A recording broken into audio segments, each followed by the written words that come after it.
This is the Rugby Odds, where an unlikely pundit panel of a wordsmith, a WWE legend, a rugby star, and a supermodel scour the globe, seeking best bets and bad behavior. Are you not entertained?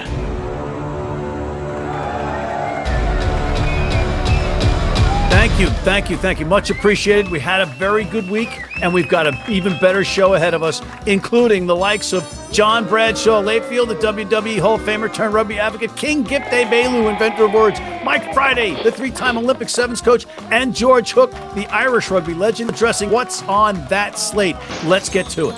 Gentlemen, 36 and 25, and once again, John is not with us, but we'll have to overcome. And a good way to do that is to talk about Mike Friday, who was actually 12 and 1 in the last 3 weeks, picking the MLR. You were 5 and 0 this week, despite the fact that you're traveling all over the world. You're in 17 different time zones. You're in India. You're a hero, Mike. How do you do it? Well, who knows? Who knows? With the help of Jed Melvin. That's how I do it. Bingham Free Jacks, my boy Jed Melvin let me down last week. Otherwise, I'd be 13 and 0, not 12 and 1. But I'm prepared to forgive and forget, and just move on. But yeah, it's all gravy in the MLR for me right now. And Mike, you're also a hot topic. You're a hot guest on all the big podcasts or rugby shows across the planet. You're on The Good and the Bad and the Rugby. You're on this, of course. You're on fire, Mike. Do you have anything you want to say to your fans? Well, what can I say? Things need to be said. World Rugby, World Series, it's just not where it needs to be. David and Goliath, that's what we're after. Give it to the world, not to the top 8. Fair enough. You're a man of the people. And before we get to the king of the people, just one other thing. What are you doing in India? There's the inaugural RPL Rugby Premier League Sevens. So again, it's a franchise Sevens. Best of the best are here. So in each squad, we've got 5 or 6 marquee players. I've got Perry Baker, Lucas LeCamp, Maurice Longbottom, Harry McNulty and Roscoe Speckman. And then we've got 5 local players alongside them and then 3 bridge players from Canada. It's just another way of spreading the word of the Rugby Sevens into India, who want proper pathway to have a crack at and get into the Olympics. So 2 things I took out of this, and this is what makes you Mike Friday. You've gotten Perry Baker, who swore he was in retirement, out of retirement, and you don't giggle when you say the last name Longbottom. It's a Longbottom, but just remember, Pezza, we come as a pair, we come as a package deal. That was the gig. And then Maurice Longbottom, trust me, that bloke has been Nor's for so many years to play against. To finally have him on our team is going to be a pleasure. He is a nuisance of the highest order. I like how Mike said, "Hey man, put some respect on Longbottom's name. Don't try and act like he's a joke. All right, this man's the real one." We all know I'm an ass.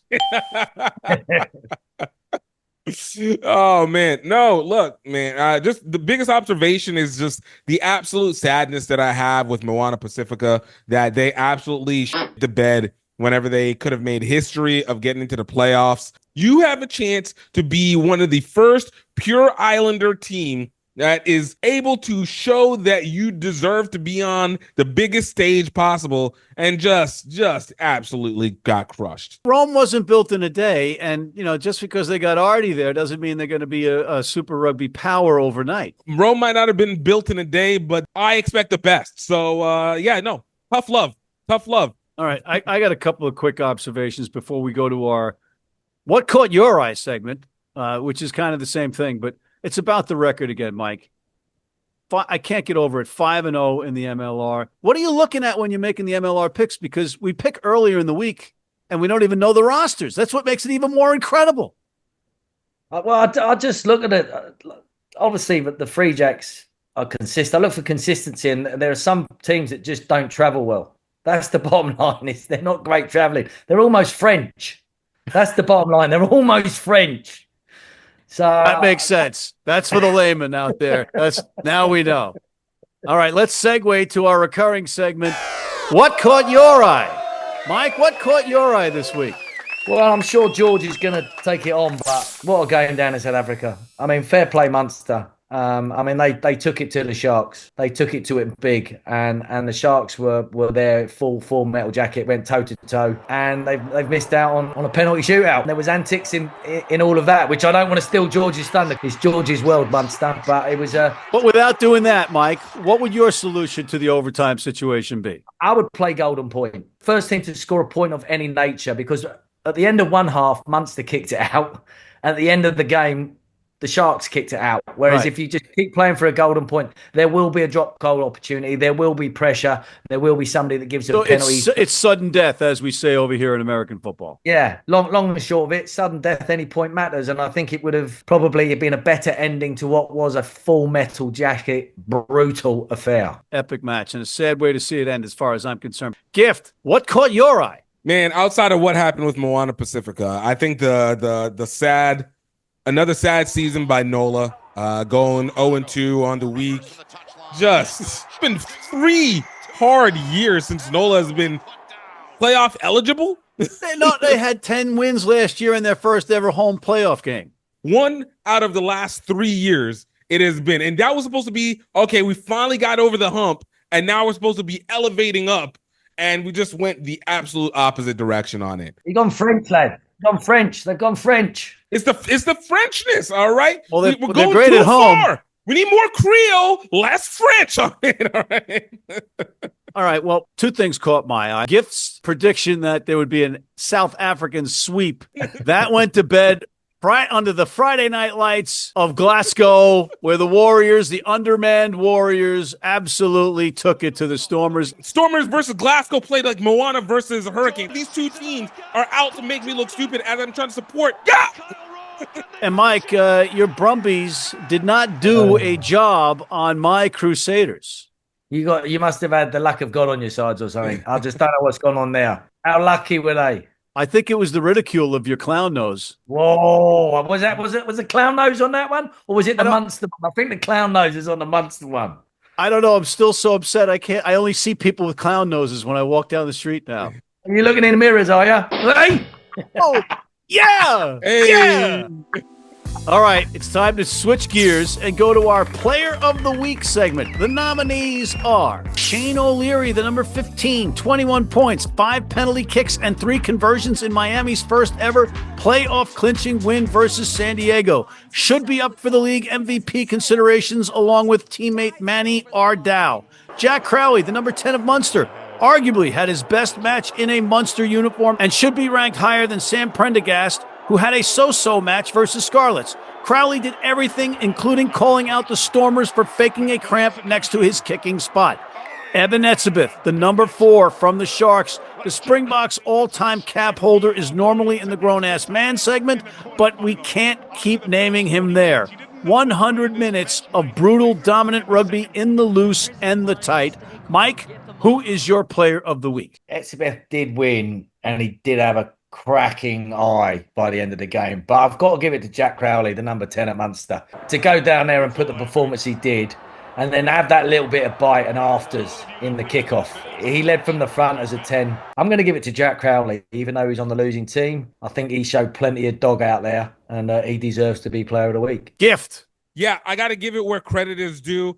Iban Etzebeth, once again, showing what it's supposed to be about. Him absolutely dominating in this game. Give it to Iban Etzebeth. I'm going to agree with the 3-time Olympic Sevens coach, Mike Friday, in this, because I think Jack Crowley showed some Sexton, which we haven't seen. Sexton would have been punching somebody in the face had that happened to him. Crowley is showing that. That might be a turning point in his career and might catapult him into the starting number 10 position for Ireland if they have any sense. Let's move on to Gift's favorite segment. Grown-ass man! And the candidates are Scott Barrett, the number 4 from the Crusaders. The captain was all over Australia in his 80 minutes, ramming his teammate in for a first try, nodding the score and quieting the crowd. And in the 79th minute, he crushed the Brumbies' last-minute win hopes by destroying the ball carrier just meters from the whitewash, forcing the match-winning turnover. Manuel Ardau, number 6 of Miami. The aforementioned flanker had 23 tackles, 9 carries for 46 meters, a turnover, and he baked the cake in the Sharks' playoff clinching win over San Diego. Rory Darge, the number 7 from Glasgow. an inspired and physical performance for an undermanned Glasgow in their epic upset of gifts-loaded Stormers. He was one of many Warriors that led from the front. Mike, who's your grown-ass man? Very straightforward. It's William Wallace. It's the Braveheart. It's Rory Darge. He did a proper job against those boys. He fronted up in a weak Glasgow team. He led from the front. He stepped up. He was the man. He was the grown-ass man. Rory Darge. Gift. Yo, shout out Manny Ardao for absolutely doing what was necessary to stop teams from gutting this team the way that they used to. They're not Anthem Part 2 anymore. Okay, well, once again, I'm going to agree with the three-time Olympic Sevens coach, Mike Friday. Rory Darge, Scottish, beating the pants off your Stormers, who were loaded, by the way, loaded, and an underman Warriors, a true warrior.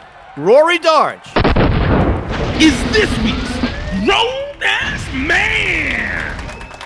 All right, guys, we're going to take a break. George is going to come in, and then we'll be back with picks after George with you guys. If you're in New York City and want to watch some great rugby, have some great food, and some great times, go to the world's best rugby pub, the Pig and Whistle on West 36th Street.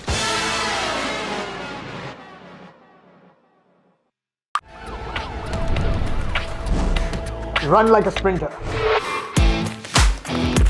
Pass like a basketball player. Kick like a footballer. Tackle like a kabaddi player. Score like a driver. Walk like a winner. Like a winner. And now for your Major League Rugby Play of the Week, brought to you by the Rugby Network. In the 47th minute, off a stolen lineout, the Chicago Hounds put the ball in the paws of rookie wing Peyton Wall. And the Indiana University product made fellow Hoosier rugby legends Bryce Campbell, Noah Brown, and Mark Cuban proud as he dashed through the teeth of the NOLA Gold defense for a thrilling 40-meter try.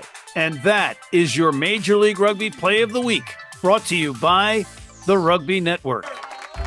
And we are back, and we're back once again with George Hook calling in from Dublin. George, welcome back to the show. How are you? Well, I'm hardly happy. Like, it wasn't a great weekend for Irish rugby, really.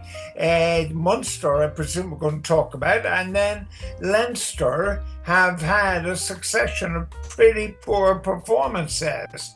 Now, they've got a home draw against Glasgow in the semi-final. I'd expect them to win, but they're not playing very well.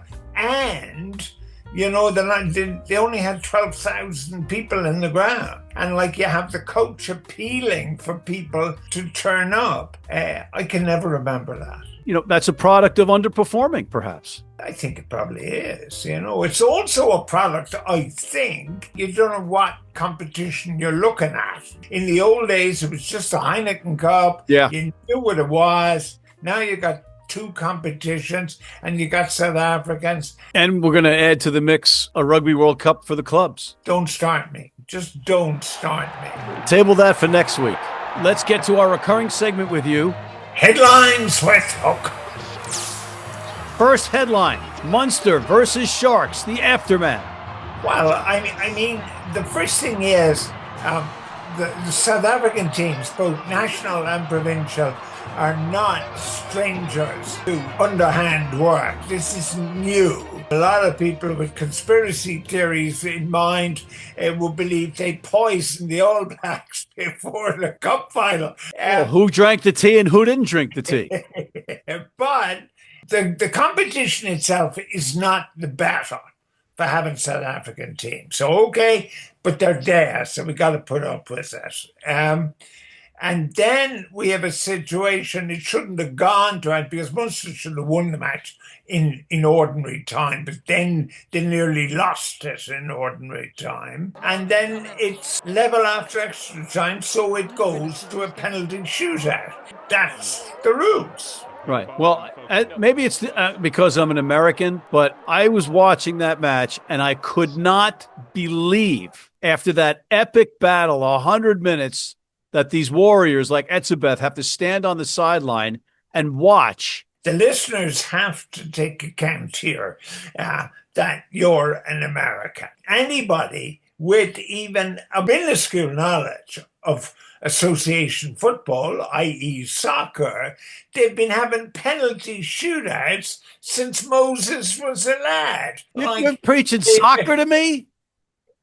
So the idea of penalty shootouts is relatively new for rugby, but the idea of finishing a match off and getting a result, I'm fine with that. Oh. Like, it's cruel and all those other words you want to use, but those were the rules. We can change those rules and make it more a spectator-friendly sport. This, again, is an American perspective, dare I say it. America thinks sport is a spectacle. Europeans, and particularly British and Irish, don't think it's a spectacle. That's why we have cricket. We're perfectly happy with non-spectacle events. The other thing is, you are a product of the television age. Like, sport wasn't meant to be on television. When the Victorians were kicking balls around 150 years ago, nobody thought there was going to be televised halfway around the globe. It's now a spectacle. I don't care about the spectacle. I'm watching a rugby match played by two teams that are playing the game of their lives, and it's decided instead of on the pitch, in maybe a sudden death type atmosphere after you play a 10-minute or 20-minute overtime period, then maybe it's sudden death rather than go to soccer's solution for it with a kickoff. This isn't soccer. But we did get to see some theatrics, which leads us to our second headline, Jack Crowley versus South Africa. What happened was cheating, right? Now, before we get to that, before a ball was kicked, I looked at who was the referee and I saw it was Mike Adamson. And I said, don't tell me it's going to be another match decided by faulty refereeing. He doesn't deserve to be there. If this is a competition about the best players and the best teams, it should be about the best referees. Now, he's not even the best referee in Scotland. Holly Davidson, female, is the best referee in Scotland. So the first thing that happens, Jaden Hendricks was clearly sledging Crowley. Clearly. What does the referee do? I don't know, is the honest answer. I don't think I'd have the courage, to be honest, if I was the referee, to pull out a red card. Crowley, understandably, is incensed at the sledging, and then next minute the guy falls down. But what you also have across social media is Hendricks lying on the ground, supposedly in mortal agony, and he's winking at Crowley, for crying out loud. Now, where was Adamson? If he had actually handed a red card to Hendricks, and we would have had a situation, and the match would have been lost by default, he'd have been probably in more manure. But, like, you can't have cheating.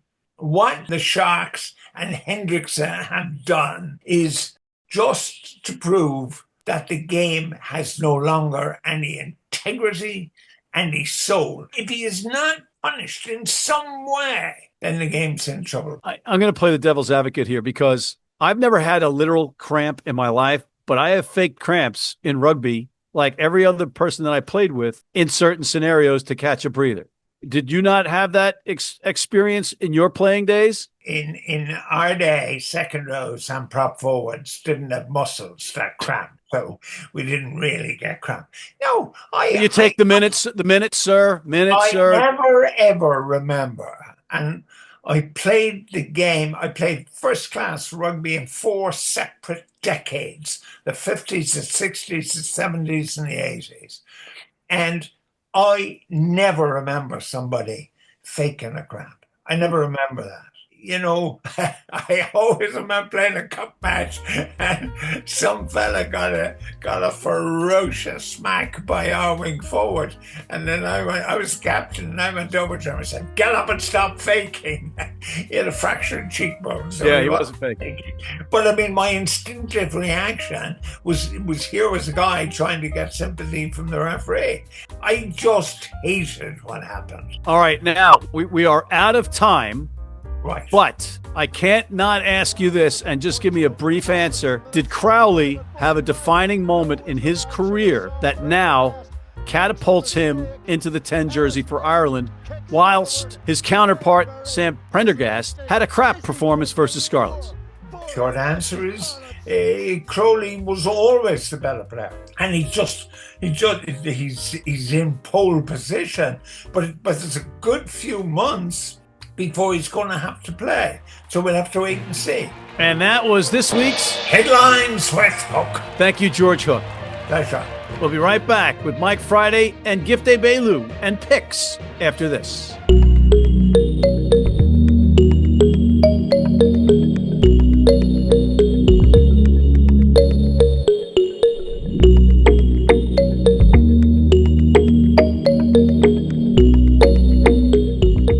You need your cleats? You need them tomorrow? If you order today by 3 p.m. New York time or noon LA time, they can have them to you tomorrow. Young, old, male, female, if you're playing on turf, if you're playing on grass, if you're playing in the rain, you're playing in the heat, they've got you covered. RugbyNow.com. Go there now. And we're back, and we got picks to make, and we got very little time. So let's bang through this.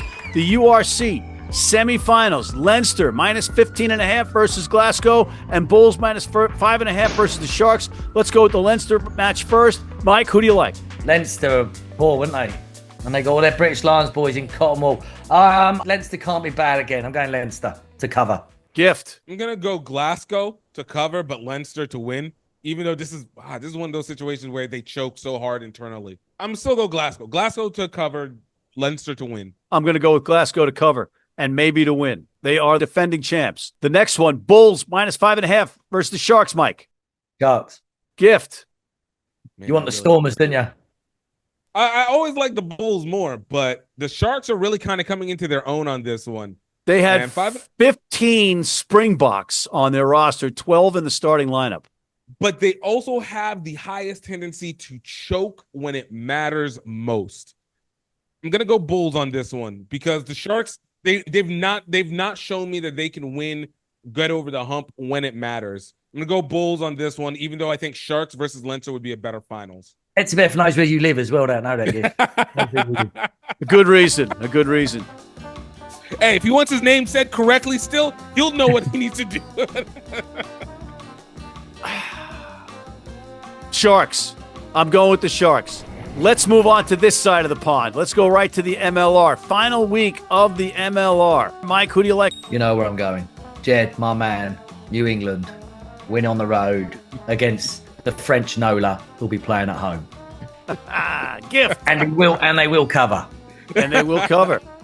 Gift. Yeah, look at Houston trying to get that last little bit to get into the playoffs. Absolutely demolish Carolina. 19 points is probably not going to be enough.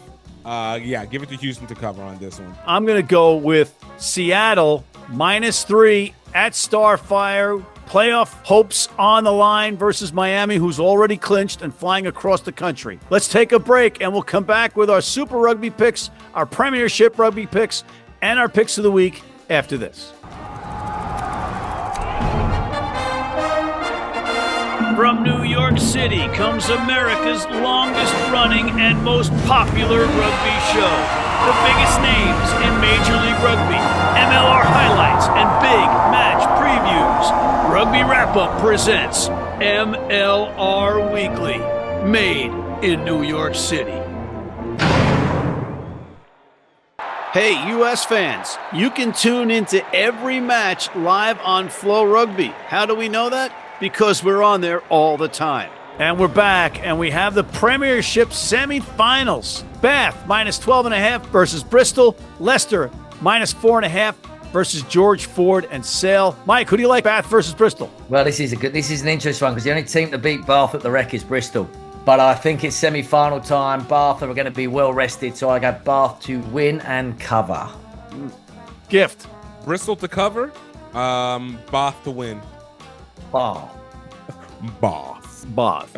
I'm going to take a Bath with this pick. I'm going to take AJ McGinty and Bristol with the upset, but at least a cover. Leicester, the Tigers, at home, -4.5 versus Sale. Mike. This is tight. I think Sale have learnt their lessons. I think George Ford is on fire. Yeah. I'm going for Sale. Gift. Yeah, I'm going to have to concur with that. I think Sale takes this one. Leicester just, man, again, it's very similar to how I feel with the Sharks. They bomb whenever it matters most. Every single time. Fundamentally false, but okay. Okay, when's the last one that they had? When's their championship again? Yeah, that's what I thought. They bomb when it matters most. Gift's mic has been muted. I'm going to go with George Ford and Sale with the upset. All right, we're going to bring Gift back in and go to Super Rugby in their qualifiers. Mike, Crusaders -12.5 versus the Reds. Who do you like? I'll go for Reds. Still can't get on that Crusaders bandwagon. Gift? No, I think the Crusaders win, but I don't think they win by 12.5. Okay, Gift? I can't get on that Crusaders bandwagon. I still don't believe in them fully. Reds to take it, cover for the win, to show up who's boss. Crusaders are not back yet. They're not back yet. I don't know what it takes for them to be back yet in your eyes. I'm going to go with my Crusaders, led by Scott Barrett from the front, -12.5. Chiefs, -8.5 versus the Blues. Mike? Chiefs. It's Chiefs. Easy. Chiefs. Tough game. Definitely Chiefs. Gift. This is the most interesting structure of it all. I mean, it's going to be Chiefs, but I really want the Blues for vengeance for your making me mistake Reds and Blues together. But mainly, I just want to see them get into the championship. But it's going to be Chiefs. I mean, it's not going to be a close game. I got the Chiefs. I'm going with the Chiefs. Then the final one, the Brumbies, -1.5 versus the Hurricanes. It's basically a pick 'em. Mike, who do you like? Brumbies. Gift. Hurricanes. New Zealand doing what New Zealand does. Not a lot. Okay. I'm going with the Brumbies at home, -1.5. I think they win by at least 5 points. It brings us to John's favorite segment, even though he's not here, Picks of the Week. Mike, who do you like? Well, I go Jouet, just for the Jouet. And I had a cracking Jouet last week with those two, but I think it's going to be a Toulouse weekend, and they'll win away. Magnifique. Gift. Play the end. I'm going to go that it's going to be at least a South African team and an Irish team in the finals. I know. I'm cool. Pushing for the... You got to be more specific. This is a gambling show. People are risking their mortgages. You have to be more specific. No. I think that with the combination score for Chiefs Blues, I think it's going to be over 80 points. Chiefs Blues over 80. Over 80 combined. Wow. I'm going to go the over in the Seattle versus Miami match up at Starfire Stadium. If nothing else, I think Seattle scores 50 points.